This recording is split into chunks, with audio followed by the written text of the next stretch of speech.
Video को शुरू करने से पहले एक स्पॉइलर अलर्ट कि अभी तक अगर आपने इस फिल्म को नहीं देखा है तो पहले जाकर आप फिल्म को देख लीजिएगा, उसके बाद इस वीडियो को कंटिन्यू कीजिएगा, क्योंकि अगर आप कंटिन्यू करते हैं तो मैं ये मान कर चलूँगा कि आपने ये फिल्म देख रखी है और इस फिल्म से रिलेटेड कोई भी डाउट या कन्फ्यूजन है कि इस फिल्म को आपको देखना भी चाहिए या फिर नहीं, तो ऊपर आई बटन पर आपको इसका मूवी रिव्यू का भी लिंक मिल जाएगा, तो उसको देखकर अपने डाउट और कन्फ्यूजन को क्लियर कर लीजिएगा।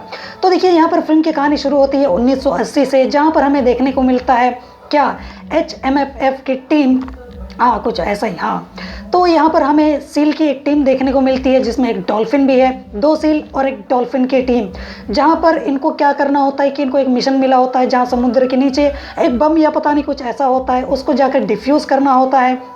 लेकिन वहाँ पर क्लगट नाम का जो एक सोल्जर होता है यानी कि सील, वो क्या कर देता है, जल्दबाजी में गलत तार काट देता है, जिसके बाद जब उस बम को या पता नहीं क्या था वो जैसे ही उसको ऊपर लाया जाता है तो उसके बाद वो बुरी तरीके से फट जाता है और पूरा जहाज़ तबाह हो जाता है। और उसी वजह से वो खुद को इस बात का दोषी मानता है कि उसने गलत तार काटा, और जिसकी वजह से सब कुछ तबाह हो गया, सब कुछ बर्बाद हो गया और एक तरीके से सबकी ज़िंदगी ख़त्म हो गई सिर्फ उसी के वजह से। अब हम आते हैं आगे की कहानी पे, क्योंकि यहाँ पर ये कैरेक्टर बहुत ही ज़्यादा इंपॉर्टेंट है, तो इसके बारे में मैंने आपको पहले बता दिया है। तो अब आते हैं हम असली कहानी पे। तो यहाँ पर एक आइलैंड है जो कि है सील आइलैंड, और यहाँ पर काफ़ी सारी सील्स जो हैं वो अपनी ज़िंदगी गुजार रहे हैं, बिता रहे हैं। और यहाँ पर सबसे बड़ी दिक्कत और परेशानी ये है कि उनको पसंद होती है मछलियाँ, लेकिन वो मछली खा नहीं सकते, क्योंकि जैसे ही वो समुद्र में जाएंगे तो वहाँ पर शार्क्स की तादाद इतनी ज़्यादा है कि ना चाहते हुए भी इन्हें उनका शिकार बनना ही पड़ जाएगा। तो ऐसे में मौत के मुंह में क्यों जाएं, तो इसलिए आइलैंड में जो एक बार्किनाल्स की पता नहीं क्या कुछ इस तरीके का एक बहुत ही थर्ड क्लास टेस्ट वाला एक खाना उन्हें मिलता है, जिसको वो खा के धुआं छोड़कर ज़िंदगी बिता रहे होते हैं। अब उनके पास कुछ ऑप्शन ही नहीं है, तो फिर वो करें क्या। तो ऐसे में अब वो बहुत ही ज़्यादा तंग और परेशान तो हैं, लेकिन उनके पास कोई ऑप्शन होता नहीं है। लेकिन यहाँ पर उनमें से कोई एक होता है डिफेक्टिव प्रोडक्ट, जो कि होते हैं 2 लोग, ग्वेन और बेंजी। इनको बहुत ही ज़्यादा खुजली होती है इधर उधर जाने की, यानी कि दिमाग में वही खुरापती बुद्धि, चंदोड़ बुद्धि, वही उनके दिमाग में चलता रहता है, जिसके बाद वो इधर उधर घूमते रहते हैं मछली की तलाश में।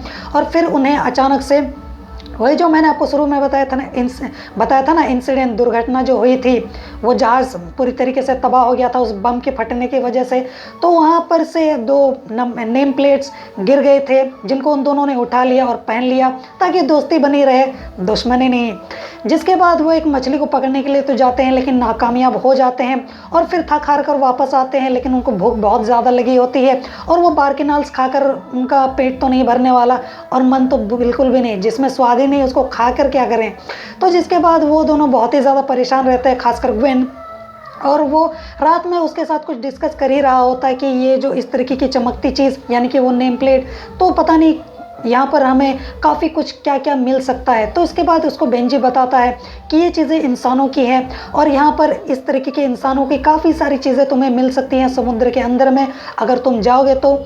और यहीं से उसका माथा ठनक जाता है ग्वेन का, और वो छुपते छुपाते रात को सबसे बचते बचाते समुद्र में पहुंच जाता है। और चूँकि बेंजी उसका दोस्त था तो उसके पीछे पीछे वहाँ पर चल देता है। लेकिन यहाँ पर हो जाती है गड़बड़ी, क्योंकि यहाँ पर जो 2 मेन विलन यहाँ पर ग्रीनेल्स या ग्रीमाइल्स, ये जो आदमी है यानी कि शार्क, उन दोनों के बीच में आ जाता है और उन दोनों में से एक को यानी कि बेंजी को खा जाता है।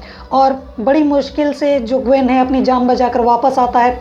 और सोचिए, यहाँ पर ताज्जुब की बात है कि बेंजी ज़िंदा वापस नहीं आता है, मर जाता है, लेकिन उसके जो मतलब दल है या फिर समुदाय है या फिर आइलैंड के जो लोग हैं यानी कि सील्स, उनको कोई फ़र्क ही नहीं पड़ता कि उनका एक साथी मारा गया है। मतलब अजीब है, अजीब ये पागल सील्स हैं ये सही में। तो उसके बाद ऐसे ही दिन आगे बढ़ता रहता है, वो अपनी ज़िंदगी काट रहे होते हैं। लेकिन ग्वेन बहुत ही ज़्यादा परेशान और बहुत ही ज़्यादा दुखी होता है। वो इस तरीके से मर कर जीना नहीं चाहता था, इस तरीके से झेलते हुए तकलीफ़ में क्यों जिए, हम अपना हक लेकर क्यों ना रहें। जिसके बाद वो ठान लेता है वो किसी भी तरीके से इस समस्या से निजात पाएगा और इनको सबक सिखाएगा और मछलियाँ जम के खाएगा। तो उसके बाद वो ऐसे ही भटकता रहता है मछलियों की तलाश में। लेकिन अचानक से एक शार्क उस पर हमला कर देता है, क्योंकि जब वो समुद्र के अंदर एक जहाज़ में कुछ ढूंढ रहा होता है उसी दौरान। लेकिन वहाँ पर अचानक से वही द सोल्जर सील यानी कि वो क्लगर्ट उसे बचा लेता है। उसके बाद जब उसे बचा लेता है तो यहाँ पर ग्वेन के दिमाग में एक उम्मीद की किरण जागती है। और कौन सी उम्मीद की किरण? कि अब मैं भी इनसे मुकाबला कर सकता हूँ और इनसे सामना कर सकता हूँ और इनको भगाकर खुद का एक अस्तित्व बना सकता हूँ और मछलियाँ खा सकता हूँ जम के। जिसके बाद वो इस सोल्जर के पास जाता है, उससे मदद मांगता है, क्योंकि इस सोल्जर को यानी कि क्लगर्ट को लड़ने का काफ़ी अच्छा एक्सपीरियंस था। जिसके बाद क्लगर्ट उसको बोलता है कि तुम्हारे पास तो टीम ही नहीं है तो तुम लड़ोगे कैसे। जिसके बाद वो बड़ी मुश्किल से जैसे तैसे एक मरी मराई टीम लेकर आता है। जिसके बाद वो उन्हें ट्रेनिंग तो देता है लेकिन उम्मीद तो नहीं होती कि ये जीत भी पाएंगे। जिसके बाद वो कुछ हद तक कामयाबी हो जाते हैं जब वो एक शार्क से लड़ते हैं और उसको कैद कर लेते हैं। और जिसके बाद वो पार्टी मना रहे होते हैं और यहाँ पर शार्क की टीम को ये सब बातें पता चल जाती हैं और वो हमला कर देते हैं। और यहाँ पर पार्टी मनाते हुए इन सेल्स को पता चलता है कि यहाँ तो गच्चा हो गया। जिसके बाद वो जाते हैं और जाते हैं कहाँ पर? मदद मांगने के लिए, क्योंकि अब बात बहुत ज़्यादा बिगड़ चुकी है। क्या? क्योंकि एक चट्टान में समुद्र के बीच में जहाँ पर शार्क्स घूम रही है वहाँ पर वहीं पर ऊपर में बहुत सारी 3 4 5 सील्स जो हैं वो फंस गई हैं और वो आइलैंड तक पहुँच नहीं सकती।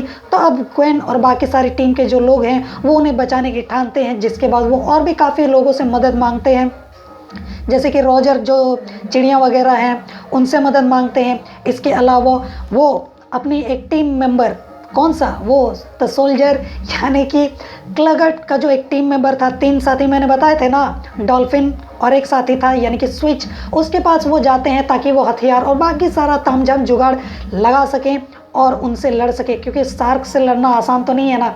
जिसके बाद वो वहाँ पर जाते हैं और जाकर वापस आते हैं और कहीं ना कहीं उनका आइडिया काफ़ी ज़्यादा कारगर तो हो जाता है क्योंकि वो उन सील्स को बचाने में कामयाब हो जाते हैं।